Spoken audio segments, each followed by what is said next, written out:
Hello, listeners, and welcome to another episode of the Jacob Shapiro podcast. As usual, I'm your host. I'm Jacob Shapiro. I'm a partner and the director of geopolitical analysis at Cognitive Investments. Rob and I are back at it for our weekly chat, and Rob is out for the next 2 weeks, so this is your last chance to hear from him for a minute. It was sort of a strange week in geopolitics. There was a lot of little stuff going on, but not a lot of big stuff going on. So we decided to take a step back and think about two issues. We talked about monkeypox, which if you've been following me on social media, you know is something I've been freaking out about for a while. We don't freak out about it here. We try and put some meaningful analysis around whether you should be scared, how you should be scared, things like that. And then we close with some thoughts about artificial intelligence. And we're constantly looking for analytical models to understand artificial intelligence, how to do it. And I thought Rob in particular had some really great thoughts about how to think about AI and the coming revolution of technology around it. If you want to talk about anything you heard on this podcast, or if you're a new listener, we've gotten a lot of new listeners over the past couple of months. Hello, it's nice to see you, nice to be with you. Please leave a rating or review on the podcast if you haven't already. It's a small thing, but it helps us immensely. And as always, you can email me at jacob@cognitive.investments if you have questions or comments about just about anything. So otherwise, take care of the people that you love. Cheers and see you out there. Rob, I'm beginning to think we should shut down CI and start a pleasure yacht service that takes wannabe Ukrainian nationals to all different sorts of pipelines and blows them up in different parts of the world. How's it going? That was a funny start. It's going well. Well, I just read this Wall Street Journal article that, I mean, who knows how much of this is true, but it talks about the plan to blow up the Nord Stream pipeline. And I mean, I don't know if you remember at the time, everybody was saying, oh, this would take such intense planning and sophistication and capabilities. And the Wall Street Journal article is basically like, nah, it was like a handful of senior Ukrainian military officers and businessmen. Like they were in a bar.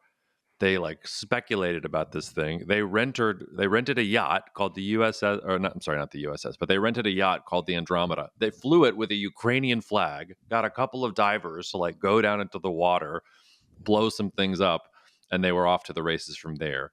It said that Zelensky initially like approved it, but then he withdrew the approval. But Zaluzhny, who was at the time was the commander of the Ukrainian forces, went ahead with it. I mean, it's just an absolutely crazy story. I have no idea whether it's true or not, but this has been like a geopolitical mystery that has been hovering over the world for quite some time, and now we're supposed to believe that this is how it happened. So I'm just kind of blown away. Just imagine how many cables they'll be able to cut once underwater robotics are easily attainable by anyone. You don't even need Ukrainian divers. I mean, that was actually one of the key takeaways for me, because the divers had to be down there apparently for like 20 minutes, and that meant 3 hours of decompression because of how far they had to go. So yeah, if you have an AI robot, just how much, like if and a diver can do it anyway, but if you have an AI robot, just how much damage can be done in these sorts of areas. Anyway, I won't speculate too much there, but we'll put that article in the show notes, and it is interesting to think about what this is going to mean going forward for European support of Ukraine. I mean, Germany is not happy with the destruction of the Nord Stream pipeline. There was one German official in this article who said this is an attack on infrastructure that was worthy of invoking NATO's collective security clause. And it never really made sense that Russia was going to blow up a pipeline that gave them some natural gas leverage over Europe. So I do wonder if there's going to be any backlash in Europe against Ukraine, where Ukraine is seen as pushing Europe in a direction that it really didn't want to go. Okay, well, anyway, because we could spend the whole time on Russia, Ukraine, but we're having Simtac on the podcast next week, and I'm going to reserve comments on Ukraine's invasion of Russia and on Nord Stream and all these other things for when Sim comes on the podcast. But Rob, I wanted to talk to you a little bit today about monkeypox. And if you've been following me on Twitter, you know that I've been sort of banging the drum on this for a while right now, but we haven't really talked about it on the podcast. For those of you who don't know, and you might remember that in 2022, there was a global emergency around monkeypox, which started in Africa and seemed to be spreading specifically through sexual contact throughout large parts of the world. But then it kind of went away. It's come back recently over the past year. It never really went away completely, but there is some new variant that has been spreading in the Democratic Republic of Congo. It's spreading much more quickly. A lot of officials will tell you that we really don't know a lot about it. Year on year, cases are up 160%. As of the 4th of August, according to this data in front of me, there have been roughly 40,000 cases in Africa and almost 1,500 deaths. Since 2022, and there have been 14,000 cases and roughly 500 deaths this year in the DRC as a result of this new sort of outbreak. Rob, I wanted to start this way. There are really very few diseases that are more geopolitical than smallpox and all of its different cousins.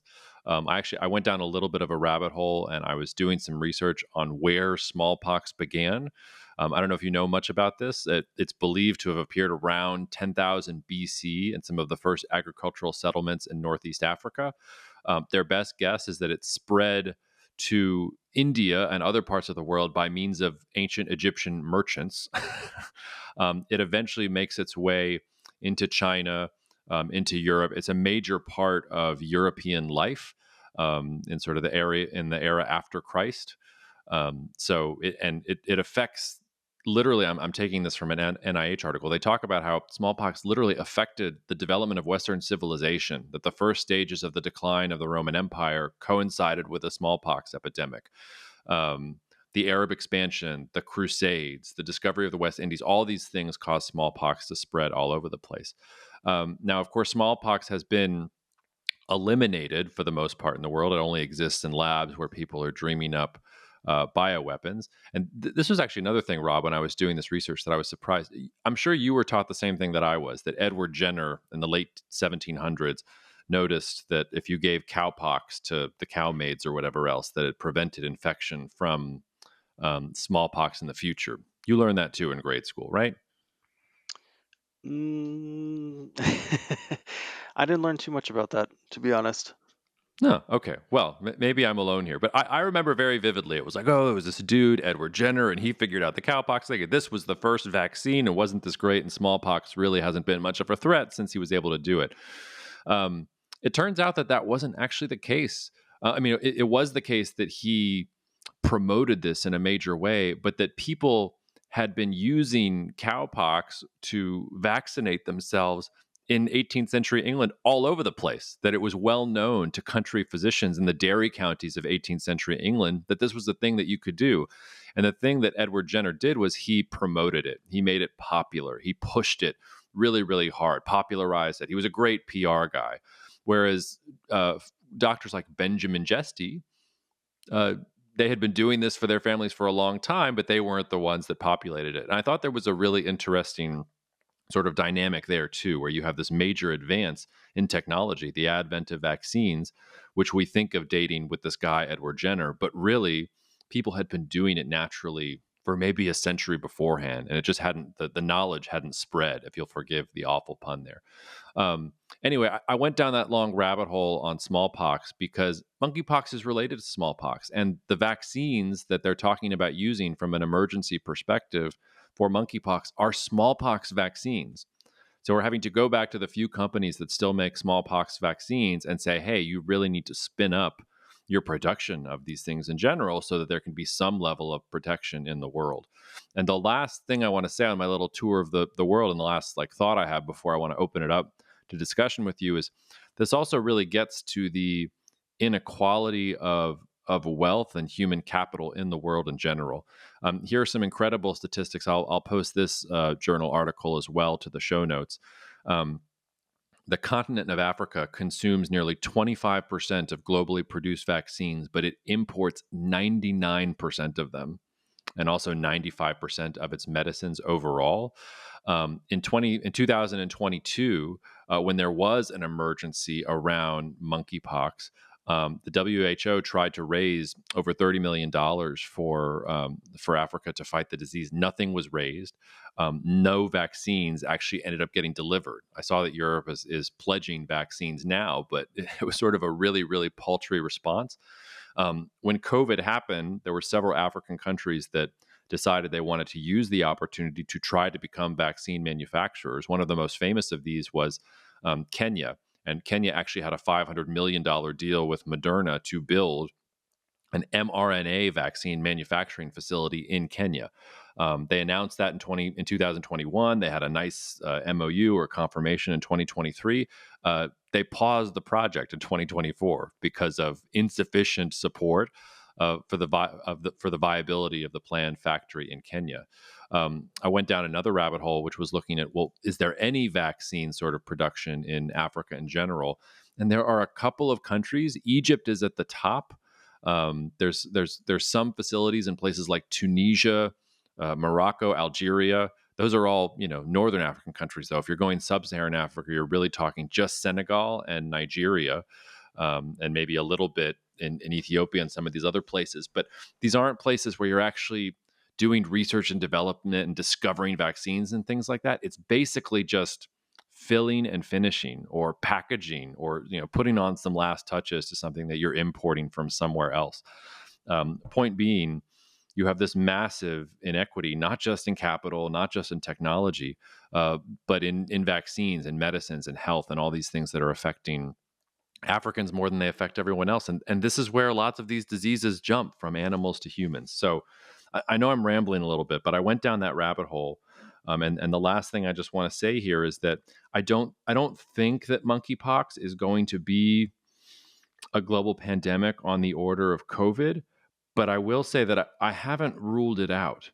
And I've been really disturbed at the way this story has evolved, both in the media and in how it's been told by experts from the WHO. Because initially, when I first started posting about this, I had people coming at me saying I was insane because it was only spread through sexual contact and it wasn't going to be that big of a deal. And then it was, oh, well, now it seems to be spreading through extremely close contact. The pus from the legions can transmit the disease. Oh, well, now it seems to be spreading a little bit more. Oh, well, now it's out of the DRC. Now it's all over Africa. Well, okay, well, now it's a global health emergency. And you are still having the American CDC saying, it's not going to be that big of a threat. Everything is fine. There are vaccines. Don't worry about it. And I don't know. I see a rapidly spreading disease that we don't know a ton about with a mortality rate reported of roughly 3 to 4%. And I'm getting all these tingly, spidey feelings, not in a good way from 2020. So I'm sorry I took the mic there for a little bit, Rob. But I'm sure there's something. I'm sure there is some way that you're going to connect smallpox to 15th century Normandy. Now that I've said all of that. I'm sure that I can back into it somehow. Yeah. Um, no, but I think it's a very good point that you make about the differences in wealth and well-being and how they contribute to this. One of the differences that you didn't mention, which I think is equally as important and sort of connected to those, are differences in state capacity. Because, as we learned the hard way with COVID, so much of the public health response to any of these issues or threats, whether it's a global pandemic or whether it's sort of a more localized problem, comes down to how effective is the government in getting people to do things that they don't necessarily want to do, based purely on a selfish level. And that could be anything from taking vaccines to avoiding contact, to following health measures, to doctors washing their hands, to whatever it may be. But it's enforcing rules from above that in many cases can be annoying. um, and then at the other level, actually fighting something, so taking preventative measures and sort of commonsensical control measures to moving in and quarantining people who are sick, um, you know, providing medical treatment to them. And in that way, especially, and of course, that's connected to the lack of wealth in Africa. Um, there's vast disparities, which isn't to say that the United States is particularly great on these measures, because it's not. And I think the experience during COVID showed that very clearly. So it is a major issue, and it's likely to show some of these fault lines because, states have borders and different states have different capacities, but public health emergencies, by definition, don't have borders, and they flow across them through these hubs and spread everywhere. So it's just something to be aware of and to have in the back of your mind, because a lot of these states are already under great stress from a lot of the other issues that we're talking about every week, in addition to macro cycles and that sort of volatility. So when you start adding this to the mix, it's just another element of chance, an element of stress, and something that you need to take into your analysis of what's going on. Yeah, I'm glad you brought up government policy because this is something I think about a lot too. Um, you know, COVID was a relatively, and it's hard to think about this now because of how many people have died and the economic damage and the the unquantifiable sort of cultural education damage and generational trauma that it's going to create. But COVID was not that deadly a disease. It's not that big of a deal. And I think it was in this sweet spot where it was deadly enough to cause a lot of problems and it was new enough to scare people, but it wasn't so deadly that it actually cowed people into doing some of those unpleasant things that you talked about. And I have this suspicion that the lessons that we all took from COVID, that we didn't actually take the right lessons from them. And you're sort of talking about the harsh measures that states have to use when you're quarantining people who are sick or when you have some kind of outbreak of something.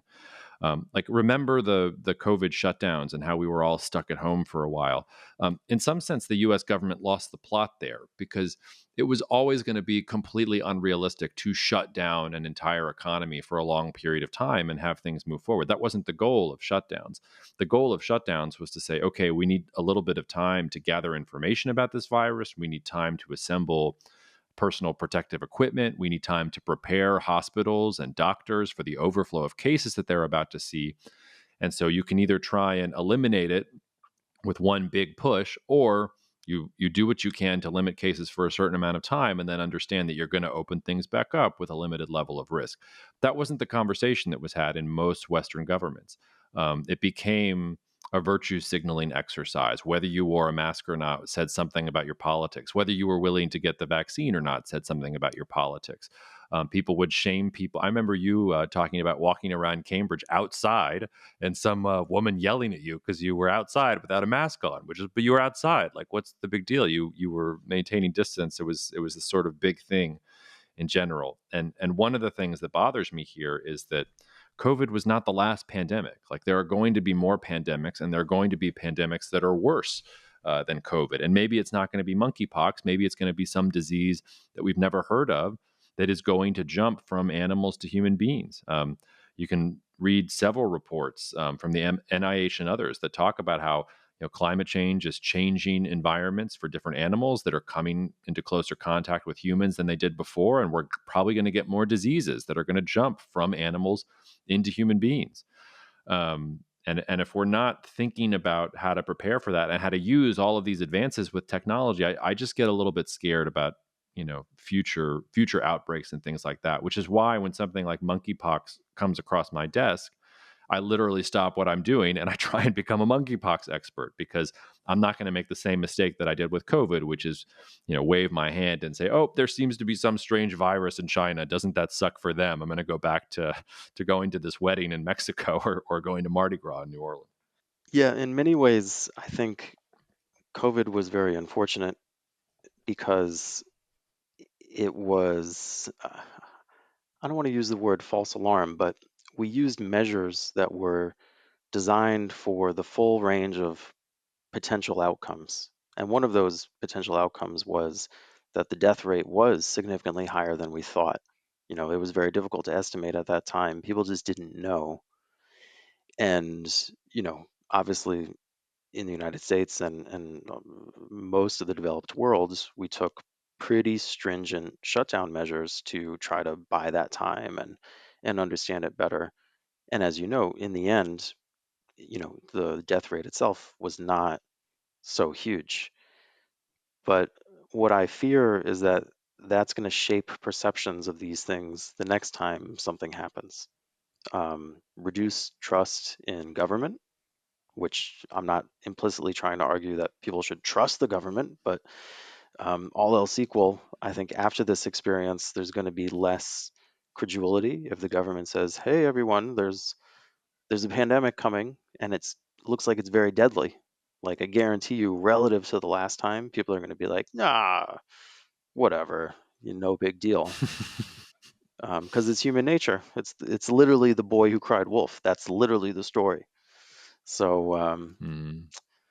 uh, so I think that's problematic in the first place. The other sort of aspect of what you're talking about, we're talking about pandemics and things like that, but you mentioned climate change, and I think this is really important because this is not academic. This is something that's happening now, which is sort of chronic um, conditions, chronic things that you can vaccinate for in places where they have historical experience. So, like dengue, for instance, dengue is a scourge of Brazil and sub-Saharan Africa in many places. And what you're seeing is dengue is popping up in places that never had dengue before because of the change in climate. Because it's dependent on being warm enough where mosquitoes can live throughout a sufficient part of the year to carry the virus around. So as things like that sort of migrate to new geographies and new states, even where they don't have the experience, where they don't have the infrastructure, that even though that's not a new, you know, a new mutant of any virus or a new virus entirely or something we've never seen before, that also is likely to continue putting strain on some of these areas just because you don't have the muscle memory of fighting these things in those areas. Yeah. Dengue in particular, I mean, I haven't looked at the historical data, but while you were talking, I just looked at sort of the United States data for 2024. You want to take a guess on how many cases there have been in the United States in 2024 for dengue? Oh, I couldn't even guess. I'm gonna get it way off. To just tell me. It's roughly 3,500 with a pretty large smattering in Georgia. Excuse me, Georgia, in Florida, and in California. Um, which is pretty. And if now I have the I mean, it's a lot of it is sort of travel. People who are traveling are getting those cases in general, and that is up considerably. Locally acquired cases that actually look to be down quite a bit. It looks like there were outbreaks in 2010 and 2013 of over 10,000, but it's been creeping up. Like you had cases in the hundreds for basically since 2013. You had that spike in 2013. You've had very, very small caseloads, but then sort of slowly building up, like over 500 in 2020, over 1,000 in 2022, 1,500 in 2023. So just to your point, like these sorts of even known diseases are spreading to places in general. Um, are there investment implications for this, Rob, at this point? Like I said, I don't. My sense is that, and maybe I'm poo pooing something that I shouldn't poo poo. Maybe I should lean into full doom and gloom shock jock territory here. I mean, it still seems to me like this is a slow moving disease for which there are vaccines, and which is sufficiently scary that if it really did start to break out outside of Africa, that I think you would see people react in a meaningful way to curb it. But do you see any meaningful investment implications just based on what we know now? Do you mean negative ones or positive ones? Either way. Well, I mean, the negative ones almost aren't worth talking about because they're fairly obvious. If this spreads more than expected, it's going to be very problematic. I guess the the most oblique thing to think of that isn't obvious is, especially if this spreads in Africa first, one of the issues that we've been focusing on in Africa especially is given the amount of conflict that's happening, given the amount of displaced people in places like East Africa right now, um, food production is down a lot, and Africa is needing to import more to feed people than they were previously. And this any sort of pandemic like this could be a big deal, just because it makes people sick, it makes them not productive, and most people are producing food. So when you're sick, you're not productive, even if you don't die, you're getting a significant supply impact there. So that's something to watch out for. That's already sort of would be exacerbating an existing trend. Um, on the positive side, not so much for the monkeypox issue, but just getting to sort of the dengue and the local sort of uh, known issues popping up in different places or becoming worse. Um, the one company that we really like um, in our innovation strategy for clients is Takeda, the Japanese pharmaceutical company that is, probably the leading maker of vaccines and developer of vaccines for these. Um, Actually, one of my very good friends is on the research team for the dengue vaccine part of Takeda's business. So they're putting significant resources into this. They're pretty well placed. They have experience, designing, creating, and selling vaccines, which is something that not very many pharmaceutical companies really bother with, as you alluded to earlier. So that's an interesting kind of positive way to get exposure to this with a company that otherwise is really quite well run. And unfortunately, the opportunity to pick it up when the yen had its freak out and everybody thought the world was ending in markets a week ago is gone, because the Nikkei's come back and Takeda up, what, 7% over the last month. So maybe the other shoe is going to drop there. Um, well, let's turn away. I don't want to scare the listeners too much, but I'll just say, like, this is something that is on my radar, and I think it's a story to track. And I would encourage you all to be tracking the story as well. I don't think it's getting near enough coverage in sort of normal traditional media. Um, but Rob, there was one other place I wanted to turn to, because I know that you and I have both had our heads in larger projects, and honestly, it's been a very strange week. It's been one of those weeks that is generally quiet, even if there are some other things to talk about. But I wanted to close out by asking you about a piece that I read in The Economist. I don't normally find as much value in The Economist as I did in their edition this week, which I read on the plane to and from Minnesota. But it talked about something we've talked about here, which has arguably been a theme of the podcast for the year, which is speculative bubbles. And it was talking about artificial intelligence, which is something that we've, in the last couple of months talked about where is the bubble activity and where is the real activity, and why are we sort of overall pretty optimistic about artificial intelligence. Um, but this article was really interesting because it laid out that most are comparing some of the hype about artificial intelligence to other major things, other major technologies from the past that required a lot of upfront capital investment. And the two examples that have been pointed out before are railways in the 19th century and then the telecoms bubble of the late 1990s. And we've discussed both of those on the podcast this year. It was capital expenditures, a huge amount of tech firms that were promising to sort of capital, or rail firms in one case, the telecoms company in the other cases, that were going to profit off of these things. And the idea that big tech firms are going to build all of these data centers that are going to be at the heart of the AI revolution, and maybe they're going to have their own small modular reactors or their own energy sources, and like it sort of feels like that sort of thing. And the article talks about how that's actually not a really good comparison, because with both railways and with telecoms, there wasn't any question about what you would do with that technology. Like, railways were about getting people and goods from point A to point B. Telecoms, by the late 1990s, was about talking to each other more, about connecting humans so that information could get from point A to point B. Um, and what the article at least theorizes is that we don't even know what we're going to use artificial intelligence for.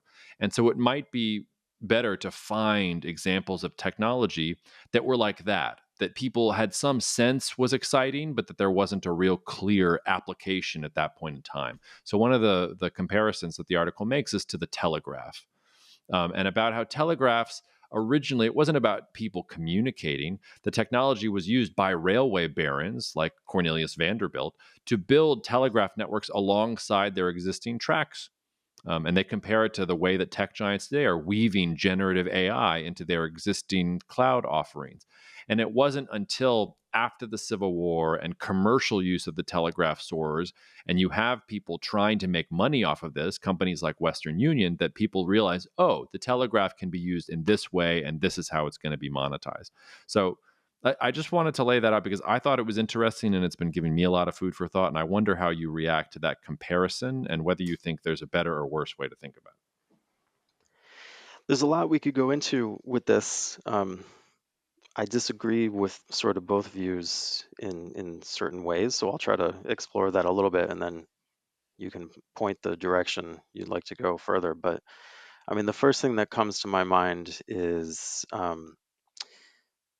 a lot of the AI stuff gets misunderstood because AI is not a separate technology revolution, period. And I think that often is forgotten. AI is the apotheosis of an existing technology revolution, which is computing. So we're at a different point in the development of AI, and that's really important because the telecom bubble that you mentioned, that was sort of a traditional um, early revolution bubble overbuild issue. Um, AI is around because they they built that in the first place because you have the computing infrastructure sufficiently built out to make that possible. So I think it's a little bit different than to say that, oh, this is a whole new technology. It's a new technology, but it's very firmly rooted in an existing revolution that's already kind of reached maturity. And this is sort of a new manifestation of that, which I think is important because one of the things that is absolutely true about technology revolutions or general purpose technologies, which are what make technology revolutions, is that you don't really know what they're going to be used for. Um, and because they get cheaper and cheaper and cheaper, they get used for things that you don't anticipate for that reason. I think that's really important. So, like, no one ever thought you would use steel to make, you know, forks and knives because it. originally it was way too expensive. You know, Alexander the Great, he won this giant battle in India, and instead of all this gold and silver, he demanded like, 10 pounds of steel. I mean, this stuff was that precious at one point. And then, once it started being produced in mass, then obviously it got cheap as dirt, and that continues to this day. So that's sort of the progression that you see with a general purpose technology, a revolutionary technology. Um, the AI is a bit different because I think we do know to a great extent what AI will or could be used for. Um, this isn't like this isn't like Edison's phonograph, where he makes this thing and he says, "Okay, well, people are going to use this to record their wills," and then obviously, not anticipating that. Oh, maybe we'll put music on this. Um, I don't think it's quite like that. I think where AI eventually can go to far off in the future, that's much more open ended. But what we're talking about is human like intelligence. So the sort of application path for human like intelligence is really well understood already because we're applying human intelligences for those tasks. So, like call centers, humans are sitting in call centers talking on the phone. That's an area that is obviously going to be replaced by AI avatars, replacing the human-like intelligence, or replacing the human intelligence with human-like intelligence. So there's tons of applications like that that are sitting there that today maybe aren't even quite there yet, but you know where the puck is going in that regard. Um, the so I think that's kind of a bit of a difference. The other thing that's I would quibble with is, you know, the there's a geographic aspect to a lot of these things where, um, especially with railroads and with telecoms, a big part of the bubble overbuild was this notion that if you were the first to build this thing in this place, you will own that place. Those were sort of natural monopolies. So I think that accelerated and also made them somewhat different from everything that had come afterwards, in the sense that, it made sense to lay fiber down to, the city of Baltimore, because once you're in there, you own the fiber. And there was, a great overestimation of how much demand would show up and how soon and that sort of thing. But there's sort of this important geographic element to it, this sort of a local monopoly element to it that played a big part in that, and the obviously the railroad thing as well, because that one is much more clear. um, AI has that, and it doesn't have that at the same time, because obviously, on the one hand, it's computing. You can have these data centers anywhere and service anywhere technically. But when you look at the sort of the lag time required and the inference, there is sort of a geographic element to this, because as they start to roll these things out, they're starting to realize that you need to do the inference very close to the end user if you're going to get human-like latency, unless the technology is vastly different from what it is looking like today. So AI is a weird one because it is sort of disembodied, but at the same time, it's also much more local than many people think. Um, and that changes things, because then you're sort of talking in railroad terms. If I own this little edge data center Hmm. in this strip mall, down the road from Jacob, am I going to be able to do all the AI inference for everyone in your neighborhood who is, interacting with an AI bot on their phone or on their home computer, that sort of thing? Um, so anyway, I'm going on and on, but I'm sort of picking ideas out at random based on what you just said. But stop me and let's Yeah, no, let's go I somewhere with this. yeah, it's a day for rambling, which is fine. But I think there was I agree with both of the things that you say. There was one other thing though that I didn't mention at first, which I think is relevant to bring in now, and which I also thought was really interesting, because one of the things, when you and I are talking about technological revolutions and thinking about where the future of innovation and geopolitics is going, and trying to make big calls on who's going to be in those concentric circles, who is going to benefit from both geopolitics and innovation at the same time, we're often looking for technologies that are going to get significant government support as well. Semiconductors is the best example for this, where there's probably not, or it's certainly not at the time that it came up, there's probably not a U.S. domestic semiconductor industry in the 1950s and 60s if it's not for the fact that the United States needs semiconductors to make its missiles more accurate in the context of the Cold War. That is the beginning of the semiconductor revolution. And by itself, if you had just left it to the market, it probably would have taken decades for the market to figure out that, oh, semiconductors are actually monetizable, and we've driven down the cost enough to where they can be used in these ways. Um, those previous investment booms, whether it's electricity or whether it's railroads, telecoms, like, again, there's a lot of public-private partnership that has to happen there. And one of the things that this article says is that that's a little bit different with AI, because the big tech firms are just, they're insanely rich. They don't necessarily need the government spending necessarily. They're sitting on such a large pile of cash that maybe they have the ability to do things on their own. And I think you can kind of see that a little bit in the way that these companies like Microsoft or some of the others are, and I alluded to it earlier, but are talking about their own energy sources, are talking about going off the grid entirely and just using some combination of solar or, really aspirationally modular nuclear reactors to power their operations, so that they're not even dependent on a utility company to power their operations going forward. So do you see any challenge in sort of the ideas that we're picking at in general, where we're trying to get those concentric circles of tech and geopolitics coming together in a world where a tech company can say, I don't need the government anymore. I don't need the geopolitics. I can move things forward as I want. Um, I don't. I mean, there's a few issues here. The first thing is, traditionally governments have always needed to be the backers of early stage technologies because they don't have a profit incentive.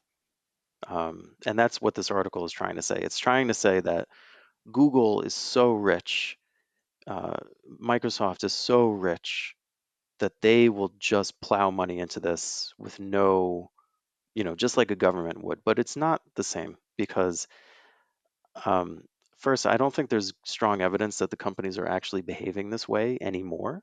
Like, look at Google. They just shut down all of their moonshots. They're restructuring to try to show greater discipline. Like, we're moving away from that period. And even then, it was a very brief period where they seemed to be eager to take on those sorts of projects. But as soon as they got flack from Wall Street, it was done, right? That's when Google shifted to the alphabet structure. Like, this was years ago now. um, the other thing is, I think if you look at a company like Microsoft, Microsoft is not really plowing significant dollars into early stage development, and that's why I say AI is the end result of a technology revolution that already happened. Like, we've talked about semiconductors and the government role in that. This is the ultimate flower of that. And the reason why Microsoft is willing to spend, $110 billion on data centers is precisely because, as I said, the applications of this are pretty, near term and pretty understood in most of their like manifestations. Like, of course, we're going to do stuff with this in the medium term that we don't contemplate today. And of course, as you get toward more like Gen AI, um, like truly high level AI capabilities, your guess is as good as mine of where it could go. But Microsoft is spending this money because they want to sell you stuff like next year.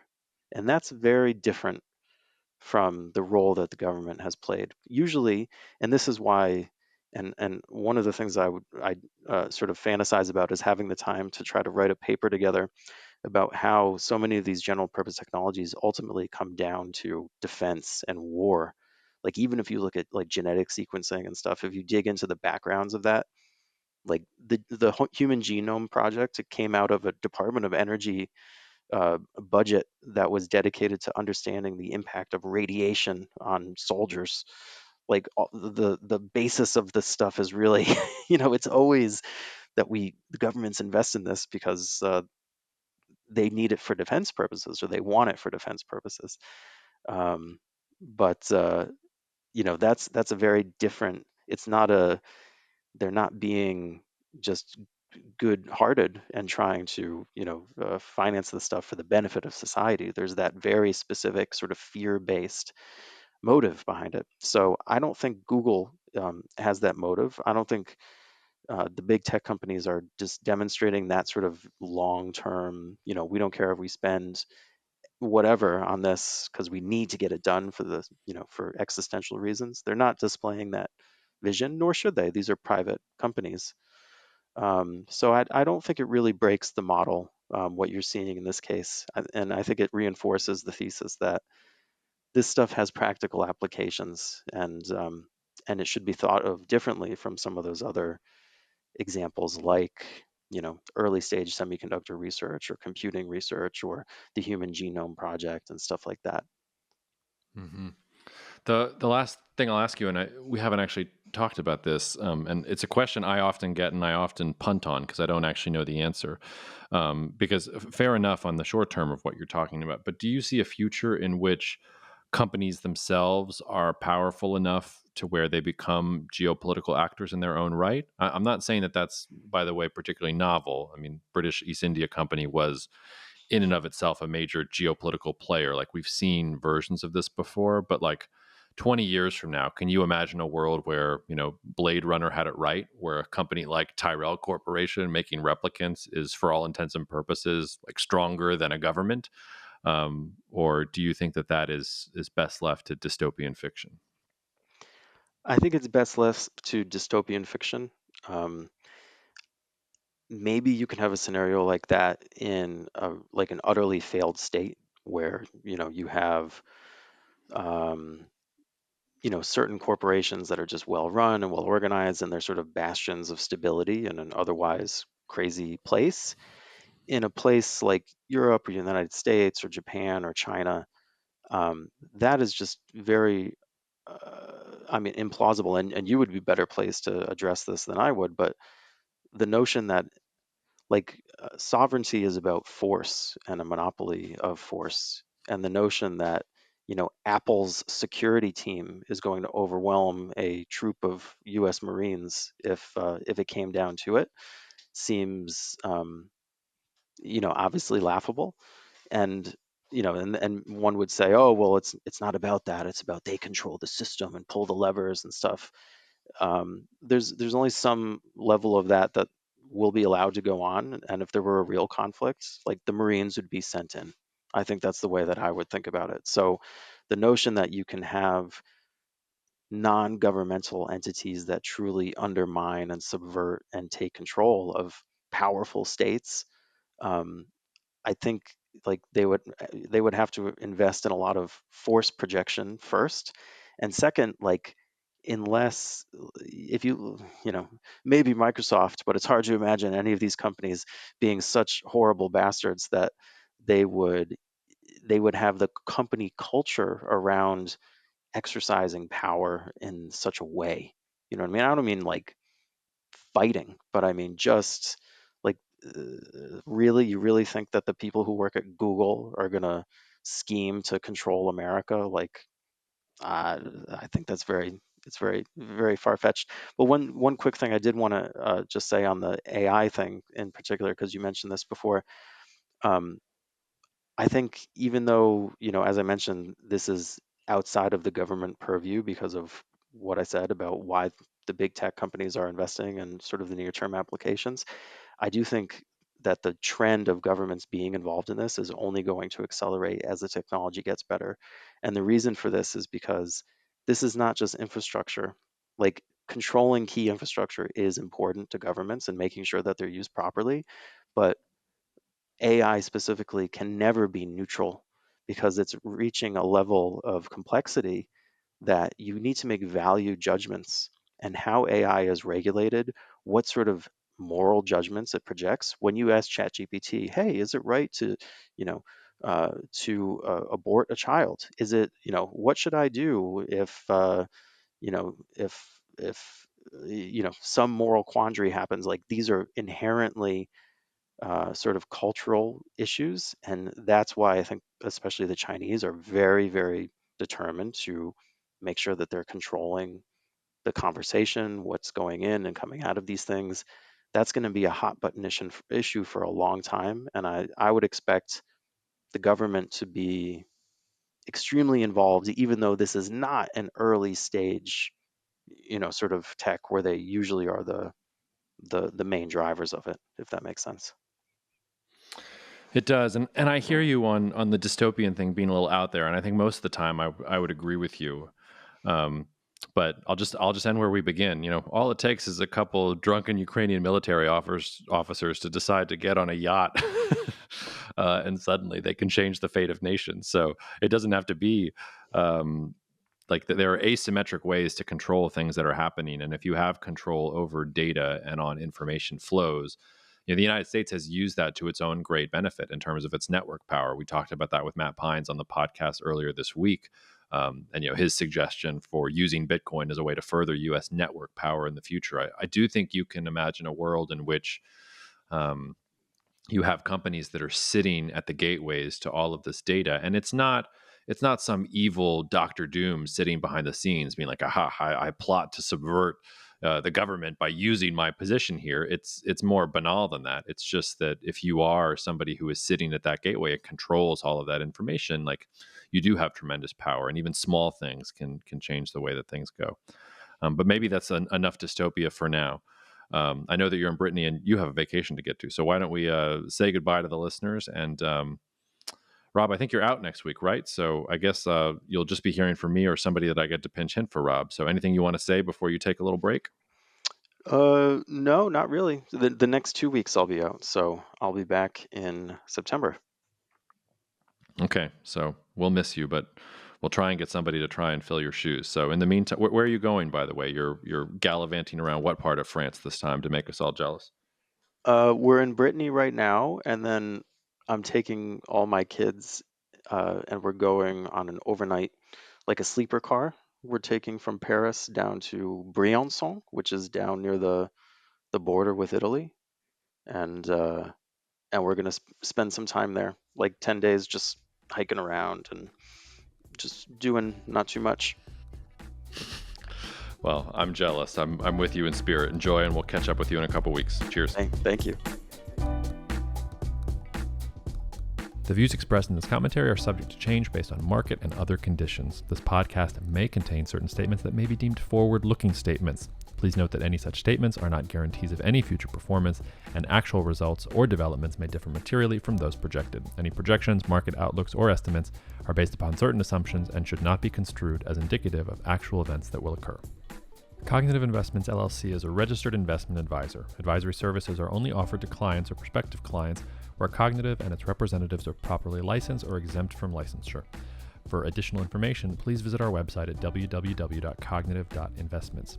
The information provided is for educational and informational purposes only and does not constitute investment advice, and it should not be relied on as such. It should not be considered a solicitation to buy or an offer to sell a security. It does not take into account any investor's particular investment objectives, strategies, tax status, or investment horizon. You should consult your attorney or tax advisor.